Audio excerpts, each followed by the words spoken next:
அருமையானவர்களே, எப்படி இருக்கீங்க? சந்தோஷமாக இருக்கீங்களா? நிச்சயமாகவே நீங்கள் சந்தோஷமாக, மகிழ்ச்சியாக, ஆசீர்வாதமாக இருக்க வேண்டும் என்று சொல்லி உங்களை வாழ்த்துகின்றேன். ஆண்டவர் உங்களை ஆசீர்வதித்து மகிழ பண்ணுவாராக. விசேஷமாக இந்த நாளில் ஒரு விசேஷமான நாள். இயேசு கிறிஸ்து மரித்து உயிர்த்தெழுந்த திருநாள். உயிர்த்தெழுந்த திருநாளின் நல்வாழ்த்துக்களை உங்கள் அனைவருக்கும் இந்த யூடியூப் மூலமாக பார்க்கிற உங்கள் அனைவருக்கும் ஆண்டவராகிய இயேசு கிறிஸ்துவின் உயிர்த்தெழுந்த திருநாளின் நல்வாழ்த்துக்களை தெரிவித்துக் கொள்கிறேன். உயிர்த்தெழுந்த ஆண்டவருடைய பிரசன்னம், உயிர்த்தெழுந்த ஆண்டவருடைய வல்லமை உங்கள் அனைவரோடும் இருந்து ஆண்டவர் உங்களை நிறைவாய் ஆசீர்வதித்து மகிழ பண்ணுவாராக.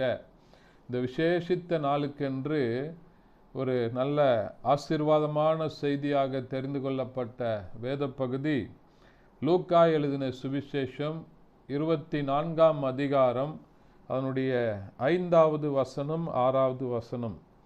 அந்த ஸ்திரீகள் பயப்பட்டு தலை கவிழ்ந்து தலையை நோக்கி நிற்கையிலே அந்த 2 பேரும் அவர்களை நோக்கி, உயிரோடு இருக்கிறவரை நீங்கள் மரித்தோரிடத்தில் தேடுகிறது என்ன?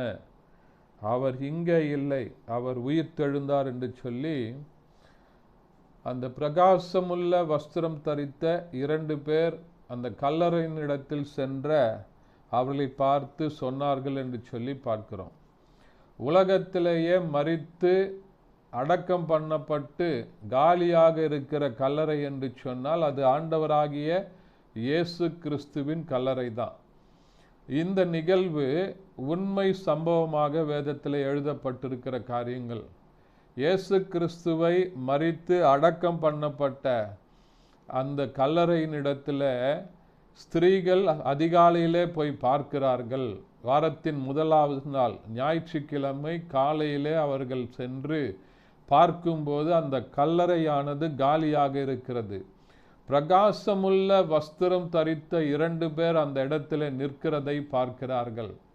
அவர்கள் இயேசுவின் சரீரத்தை காணவில்லையே என்று சொல்லி, யாரோ கொண்டு போய் விட்டார்கள் என்று சொல்லி துக்கத்தோடு கூட இருந்த அந்த ஸ்திரீகளை பார்த்து அந்த தேவ தூதர்கள் சொல்லுகிற அருமையான கர்த்தருடைய வார்த்தை, அவர் இங்கே இல்லை, உயிரோடு கூட இருக்கிறவரை மரித்தோரிடத்தில் தேடுகிறது என்ன? அவர் சொன்னபடியே உயிர்த்தெழுந்தார் என்கிறதான வசனத்தை பார்க்கிறோம். எனக்கு அருமையானவர்களே, இயேசு கிறிஸ்து அவர் சொன்னபடியே உயிர்த்தெழுந்தார். இயேசு இந்த உலகத்தில் மனிதனாக வந்து நம்முடைய பாவங்களுக்காக அவர் மரித்து அடக்கம் பண்ணப்பட்டு 3வது நாள் அவர் உயிர்த்தெழ வேண்டும் என்பது ஆண்டவருடைய சித்தமாய் இருந்தது.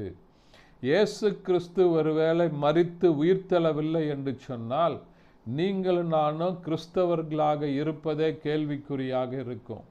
இயேசு மரணத்தை ஜெயித்தவராக இருக்கிறார். மனித வாழ்க்கையிலே மரணம் என்பது ஒரு முடிவு அல்ல என்பதை இயேசு நிறைவேற்றி காண்பித்தவராக, இந்த உலகத்திலே மரணம் என்பது முடிவு அல்ல, மரணத்தின் பின்பு ஒரு வாழ்க்கை இருக்கிறது. அது இயேசுவோடு, ஆண்டவரோடு, பிதாவாகிய தேவனோடு வாழ்கிற வாழ்க்கை.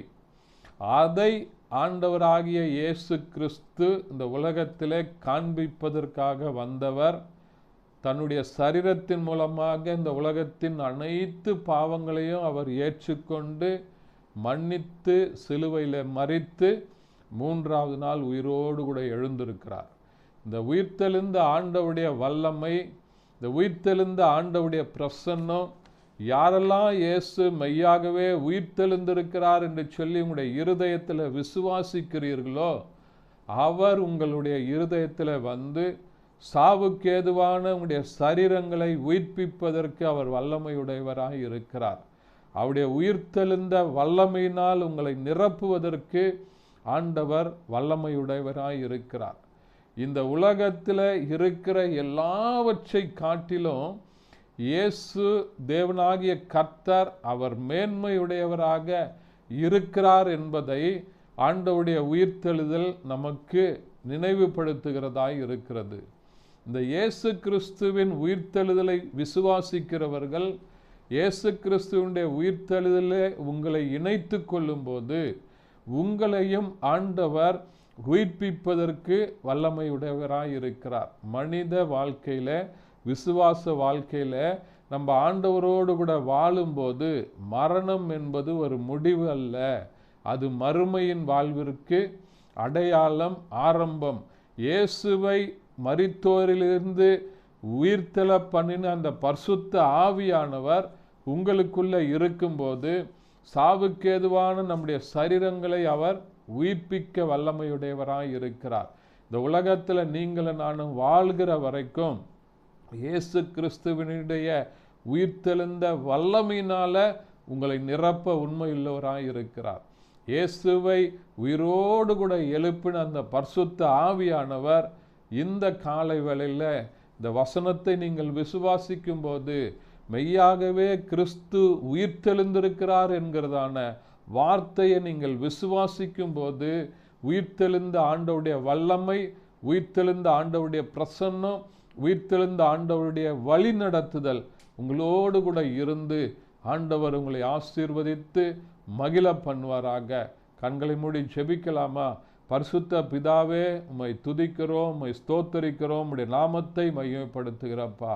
உயிர்த்தெழுந்த ஆண்டவருடைய பிரசன்னத்தினால இந்த வசனத்தை கேட்டுக்கொண்டிருக்கிற ஒவ்வொருவரையும் ஆண்டவர் ஆசீர்வதித்து உம்முடைய உயிர்த்தெழுந்த வல்லமையினால் நிரப்புவீராக. இயேசுவின் நாமத்தில் பிதாவே, ஆமென். Thank you. God bless you.